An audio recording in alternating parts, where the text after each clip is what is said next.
భవిష్యత్తు కోసం హైదరాబాద్ లో the best school future spark international school.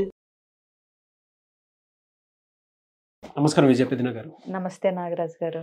Wife and husband రిలేషన్షిప్లో కామన్గా ఉండేటువంటిదన్నీ జనరల్గా అందరూ ఫేస్ చేస్తారు. సో ప్రతి ఒక్కరు వీడియోని పూర్తిగా చూడండి. వీడియోలో ఒక విషయం మీకు దాగుంటుంది. అది ప్రతి ఒక్క వైఫ్ అండ్ హస్బెండ్లో జరిగేటువంటి ఒక రెగ్యులర్ ఇన్సిడెంట్లో ఒక పార్ట్. దానికి సొల్యూషన్ వీడియో అనుకోండి. ఇది ఇనీషియల్ అంటే ఇప్పుడున్న జనరేషన్లో లవ్ మ్యారేజెస్ ఎక్కువ ఉన్నాయి కాబట్టి దాన్ని బేస్ చేసుకుని చెప్తారు. లవర్గా ఉన్నప్పుడు లేదంటే వైఫ్ అండ్ హస్బెండ్గా అవ్వక ముందు ప్రేమికులుగా ఉన్నప్పుడు ఒక అబ్బాయి హీరోలా కనిపిస్తాడు. భర్తగా మారిన తర్వాత గ్రాడ్యువల్గా అది వైఫ్ దగ్గర నుంచి మనం చూడం. ఎలా అనంటే వీడికి నెగ్లిజెన్సీ ఎక్కువ, చెప్పింది వినడు, ఎన్నిసార్లు చెప్పినా అర్థం కాదు అని గ్రాడ్యువల్గా ఆ హీరోయిజం నుంచి కిందకి గ్రాడ్యువల్ తగ్గిపోతూ వస్తూ ఉంటాడు హస్బెండ్. పిల్లలు పుట్టిన తర్వాత అయితే మరీ దారుణంగా ఉంటాడు. ఎందుకలా పాయింట్అవుట్ చేసి మరి ఆ రిలేషన్షిప్ దిగిపోవడానికి అవకాశం ఉంటుందంటారు? అండ్ జనరల్గా ఏం జరుగుతుంది అసలు ఆ రిలేషన్షిప్లో అలా అవడానికి కారణాలు ఏంటి? మెయిన్ ఎక్స్పెక్టేషన్స్ అండి. సో ఇప్పుడు బాయ్ ఫ్రెండ్ గర్ల్ ఫ్రెండ్గా ఉన్నప్పుడు పెళ్ళి అవ్వక ముందు ఉండే బాధ్యతలు వేరుగా ఉంటాయి. అప్పుడంతా లవ్ బర్డ్స్ లాగా తిరుగుతూ ఉంటారు. ఏదో అంటే ఉంటాయి ఊహలు, ఎలా ఉండాలి, ఉద్యోగం, కెరీర్ అన్నీ ఉంటాయి. అప్పుడు కూడా అంత బాధ్యత లేకుండా ఏం ఉండరు. కానీ బట్ 24/7 ఒక కప్పు కింద ఉంటున్నప్పుడు వచ్చే ప్రాక్టికల్ ప్రాబ్లమ్స్ వేరుగా ఉంటాయి. సో ఇప్పుడు ఏంటంటే బిందాస్, ఎవరికి పెద్ద రెస్పాన్సిబిలిటీస్ ఉండవు, కాసేపు కలుసుకుని మాట్లాడుకుని వెళ్ళిపోతారు, అంతవరకు బాగుంటుంది. సో మీరు అన్నట్టు ఒక హీరో లెవెల్లో అమ్మాయికి, హీరోయిన్ లెవెల్లో అబ్బాయికి ఉంటుంది. ఒకళ్ళకొకళ్ళు నచ్చబట్టే కదా మరి పెళ్లి దాకా వెళ్తారు. సో పెళ్లి చేసుకుంటారు. పెళ్లి చేసుకున్న తర్వాత ఏమవుతాయంటే రెస్పాన్సిబిలిటీస్ అనేవి పెరుగుతాయి. అంతకుముందు బాయ్ ఫ్రెండ్ కానీ ఇప్పుడు హస్బెండ్, అర్థమైంది. అంతకుముందు గర్ల్ ఫ్రెండ్ కానీ ఇప్పుడు వైఫ్. ఇప్పుడు వైఫ్ డ్యూటీస్ని చెయ్యాలి అని హస్బెండ్ లాగా ఎక్స్పెక్ట్ చేస్తూ ఉంటాడు, బాయ్ ఫ్రెండ్ లాగా కాదు. అమ్మాయి కూడా హస్బెండ్ డ్యూటీస్ చెయ్యాలి ఇతను అని ఒక వైఫ్ లాగా ఎక్స్పెక్ట్ చేస్తుంటుంది, గర్ల్ ఫ్రెండ్ లాగా కాదు. సో ఇక్కడ అంటే రోల్స్లోకి దిగిపోతారు. వైఫ్ అండ్ హస్బెండ్ భార్యాభర్తల కింద వచ్చేస్తారు, బాధ్యతలు పెరుగుతాయి. ఇప్పుడు ఏంటంటే అప్పుడు ఒక 2 గంటలు కలుసుకుని ఏదో మాట్లాడుకుని వెళ్ళిపోయి అలా ఉంటాం మనం ఇలా ఉంటాం అని ఊహించుకున్నది వేరు, ఇప్పుడు రియాలిటీ. వీళ్ళకి అర్థమైనంత వరకు వాళ్ళు ఏమేమి ఎక్స్పెక్ట్ చేస్తున్నారు ఒకళ్ళ నుంచి అనేది ఇప్పుడు ప్రత్యక్షంగా రియాలిటీలో కనుక అవి నెరవేరకపోతే వీళ్ళకి డిసప్పాయింట్మెంట్ అనేది స్టార్ట్ అయిపోద్ది.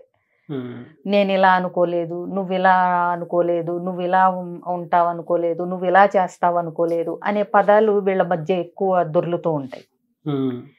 ఇక పిల్లలు కూడా పుట్టారనుకోండి, ఇక్కడ ఏమవుతుంది, ఇంకొక ప్రమోషన్ వస్తుంది. అంటే తల్లి తండ్రి, మదరు ఫాదరు, ఇవి కూడా వస్తాయి. ఆల్రెడీ నువ్వు ఇలా చేస్తావు అనుకోలేదు, నువ్వు ఇలా ఉంటావు అనుకోలేదు, వీటన్నిటిలోంచి ఇప్పుడు ఒక తండ్రి పాత్ర తల్లి పాత్ర వచ్చేసరికి బాధ్యతలు ఇంకా పెరుగుతాయి. ఇది వరకు నన్ను ఎలా చూసుకుంటున్నాడు, భార్యగా నన్ను ఎలా ట్రీట్ చేస్తున్నాడు, ఇంతవరకు ఉండే అసంతృప్తులు కాస్త ఇప్పుడు పిల్లల్ని ఎలాగైనా పెంచేది, పిల్లలతో ఎలాగైనా మాట్లాడేది, పిల్లాడికి ఇలాగైనా నచ్చ చెప్పాల్సింది, పిల్లల్ని ఎలాగైనా చూసుకోవాల్సింది అనే ధోరణి మొదలవుతుంది. ఇవన్నీ నేను అనేది ఒక ఎక్స్పెక్టేషన్స్ ఎక్కువ ఉన్న వాళ్ళల్లో.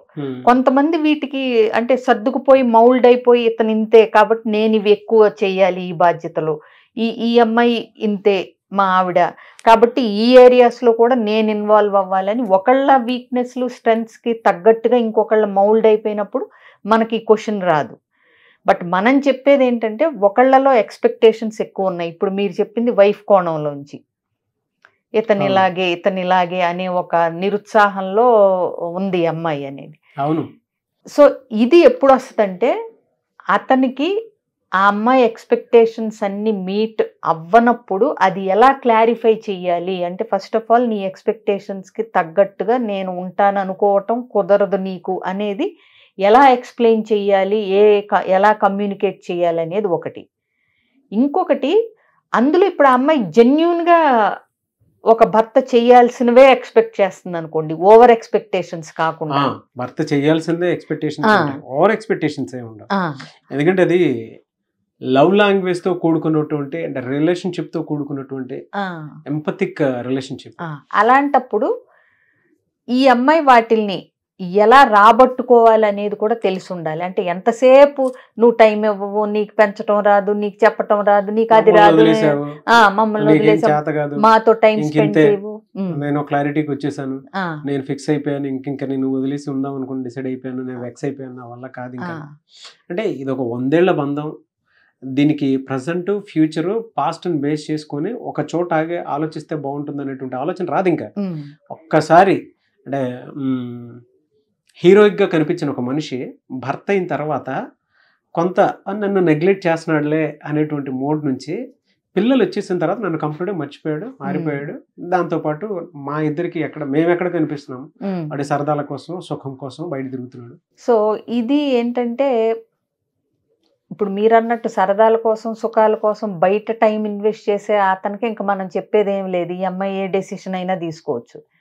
బట్ అతని ఇంటెన్షన్స్ మామూలుగా అంటే మంచిగా ఉండి ఈ అమ్మాయికి అసంతృప్తులు వచ్చే విధంగా అతను బిహేవ్ చేస్తున్నప్పుడు మనం ఏమనుకోవాలంటే అంటే సంపాదనలో పడిపోవచ్చు, బిజీ లైఫ్ అయ్యి ఉండొచ్చు, వర్క్ ప్రెషర్లు అయ్యి ఉండొచ్చు. ఇవి గనక రీజన్స్ అయితే గనక ఈ కమ్యూనికేట్ ఎట్లా చేయాలి, వర్క్ లైఫ్ బ్యాలెన్స్ ఎలా చేయాలి అనేది ఖచ్చితంగా హస్బెండ్ చూసుకోవాలి. ఎందుకంటే చాలా మంది మగాళ్ళ దగ్గర మనం రొటీన్ గా వినే డైలాగ్ ఏంటంటే, నేను కష్టపడేది మీకోసమే కదా, ఇదంతా చేసేది మీకోసమే కదా, నీ కోసం పిల్లల కోసమే కదా అంటుంటారు.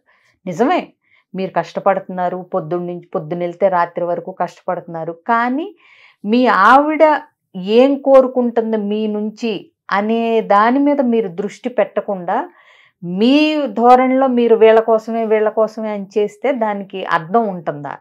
ఎందుకంటే ఇప్పుడు నాకు కాఫీ కావాల్సినప్పుడు మీరు 4 సార్లు టీ ఇచ్చినా నాకు సాటిస్ఫాక్షన్ ఉండదు.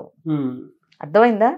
మీరు టైంకి టీ ఇస్తున్నా కదా, మేడంకి గంటకోసారి టీ ఇస్తున్నా కదా అని మీరు అనుకుంటారు. బట్ నాకు కాఫీ కావాలి బాబు అని చెప్పినప్పుడు ఒక్కసారి మీరు అద్భుతమైన కాఫీ ఇచ్చినా సరిపోతుంది. అర్థమైందా? సో ఇక్కడ ఏంటంటే వైఫ్కి ఓకే, మీరు కంఫర్ట్స్ సౌకర్యాలు అంటే ఫైనాన్షియల్ స్టేటస్, భర్తగా తండ్రిగా పెరగాలి, అంటే చెయ్యాలి కూడా ఉద్యోగం అన్నీ.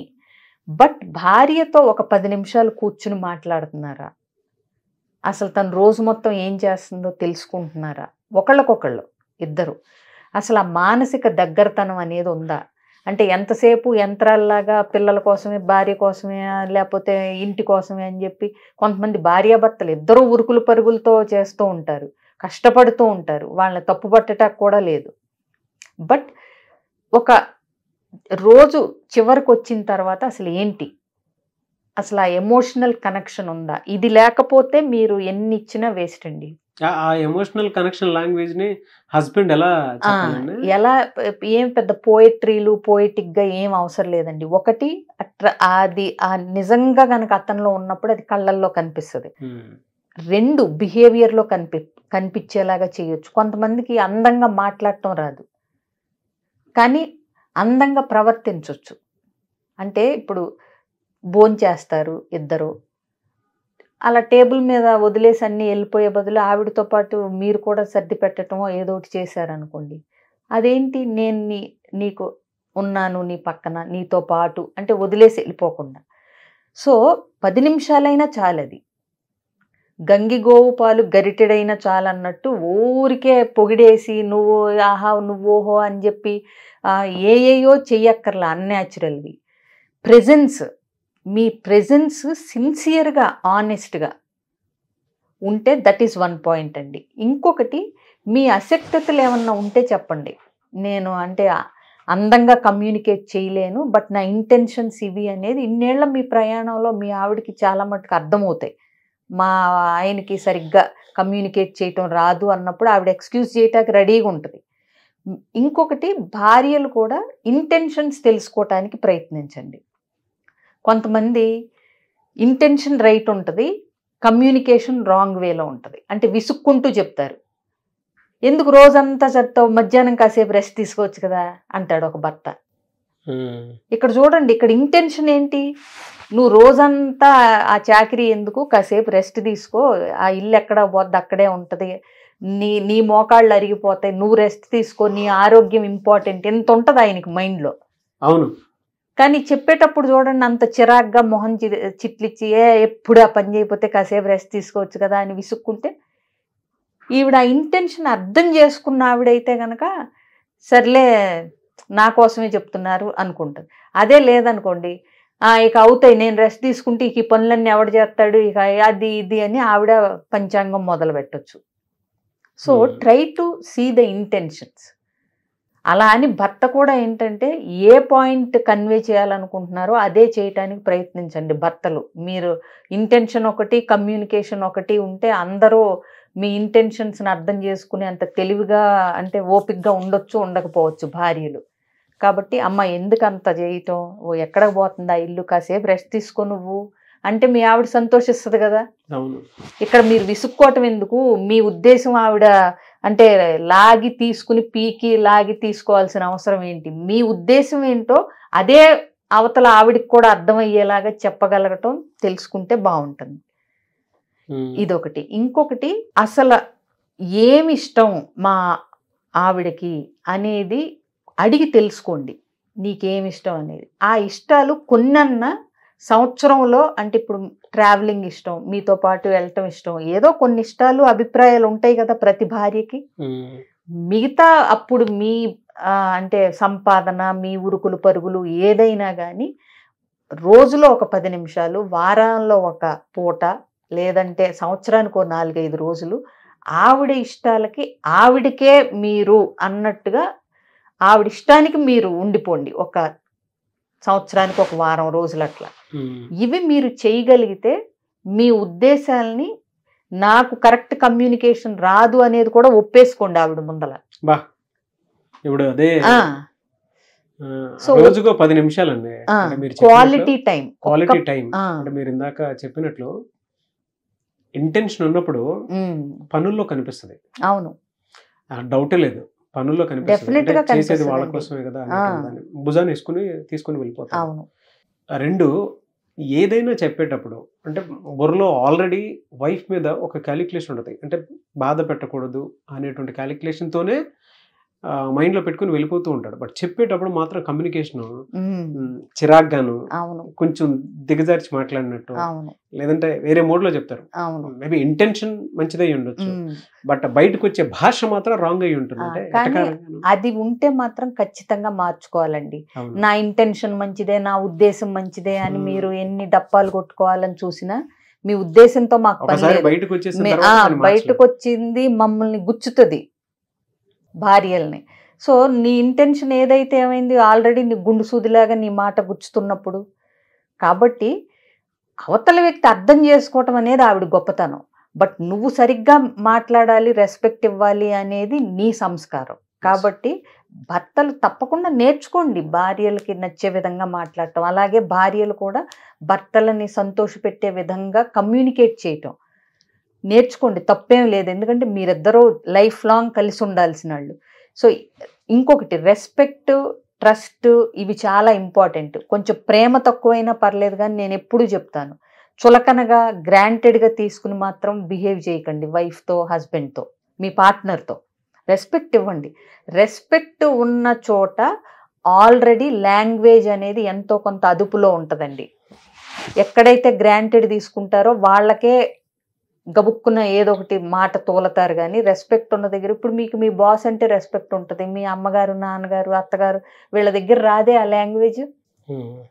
అదేమంటే కొంతమంది సమర్థించుకుంటారు, అంటే మేములాగా మా భార్య దగ్గర, భర్త దగ్గర ఉండకూడదా, ఇక్కడ కూడా గౌరవంగా ఉండాలా అని. నో ఎక్స్క్యూజ్ అండి. రెస్పెక్ట్ అనేది అక్కడ ఎగ్జాక్ట్లీ. ఎందుకంటే మీకు ఎక్కువ ప్రయారిటీ ఇది, ఎక్కువ ప్రయారిటీ ఉన్న దగ్గర ఎక్కువ రెస్పెక్ట్ ఇవ్వాలి. వేరే ఎవరు లేకపోయినా మీకు రోజు అంటే జీవితం నడవచ్చు, కానీ పార్ట్నరే ముఖ్యం అనుకున్నప్పుడు మీరు పార్ట్నర్ దగ్గర ఎక్కువ రెస్పెక్ట్ ఇస్తున్నట్టుగా ఉండాలి, మాట తీరుగా. అలా అని భార్యని ఏమండి, మీరు, గారు అనాల్సిన పని లేదు. రెస్పెక్ట్ అంటే అది కాదండి ఇక్కడ నేను అనేది. గ్రాంటెడ్గా తీసుకోపోవటం, ఆమె అభిప్రాయాలకు విలువ ఇవ్వటం, ఆమెని చులకనగా చూడకపోవటం, నలుగురిలో ఆవిడని అంటే అవమానపడేలాగా మాట్లాడకపోవటం, ఇట్లా చూసుకోవాలి. రెస్పెక్ట్ అంటే అది నేను అనేది గార్లు గీర్లు కాదు. అదే అదే సో ఇట్లా ఉన్నప్పుడు ఏంటంటే మిగతా ఏది అటు ఇటుగా ఉన్న భార్య భర్తకి అండగా నిలబడి సపోర్ట్ ఇవ్వగలుగుతుంది. తనంటే ప్రయారిటీ, తనంటే ప్రాణం, తనంటే ఇష్టం అని ఒక భర్త గనక ఎక్స్ప్రెసివ్గా ఏదో ఒక రూపంలో గనక చెప్పగలిగితే, ఏదో ఒక లవ్ లాంగ్వేజ్లో 5 లవ్ లాంగ్వేజెస్ మనం ఇదివరకు మాట్లాడాం, ఏదో ఒక రకంగా నువ్వు నా ప్రయారిటీ అని భర్త గనక భార్యకి చెప్పగలిగితే మిగతా ఇవన్నీ భార్య ఆనందంగా అద్భుతంగా సపోర్టివ్గా కేర్ తీసుకుని మీతో పాటు కలిసి నడిచి వస్తుంది. మీరు జనరల్గా చెప్పకపోయినా పర్లేదు నోరు తెరిచి, బట్ ఆ ప్రవర్తనలో మాత్రం చూపిస్తే సరిపోతుంది.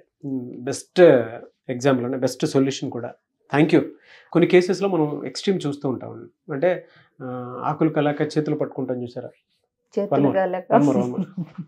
కొన్ని కేసెస్లో మనం ఎక్స్ట్రీమ్ చూస్తూ ఉంటాం. చేతులు కాలాక ఆకులు పట్టుకుంటాం చూసారా, ఆ పొజిషన్కి వచ్చేస్తూ ఉంటాము. అటువంటి వైఫ్ అండ్ హస్బెండ్స్ చాలా మంది ఉన్నారు. వీడియో చూసిన తర్వాత కొంతమంది వాళ్ళని వాళ్ళు మార్చుకోవడానికి అవకాశం ఉండేలా చూసుకుంటారు. కొంతమందికి మాత్రం కౌన్సిలింగ్ నీడ్ డెఫినెట్గా ఉంటుంది. ఆ సమయంలో వీడియో చూసినటువంటి వాళ్ళు మేము ఇలా చేసామండి, బట్ మళ్ళీ నేను మా హస్బెండ్ని మార్చుకోవాలనుకుంటున్నాను, లేదా మా వైఫ్ని నేను మార్చుకోవాలనుకుంటున్నాను అనుకున్నటువంటి వాళ్ళు ఉంటారు. మీ దగ్గర కౌన్సిలింగ్ వద్దాం అనుకున్నటువంటి వాళ్ళు చాలా మంది ఉన్నారు. సో మిమ్మల్ని అప్రోచ్ అవ్వాలంటే ప్రాసెస్ ఏంటి? చాలా ఈజీ అండి. ఆల్రెడీ వీడియో స్క్రీన్ మీద నంబర్ స్క్రోల్ అవుతూ ఉంటుంది. ఆ నంబర్ కాంటాక్ట్ చేస్తే నా అపాయింట్మెంట్ డీటెయిల్స్ అన్నీ ఇస్తారు. అండ్ ఇంకొకటి, నేను May 6th to 10th healing mudras and guided meditation అనేది ఒక బేసిక్ కోర్స్ చేస్తున్నాను. వెరీ గుడ్ అండి.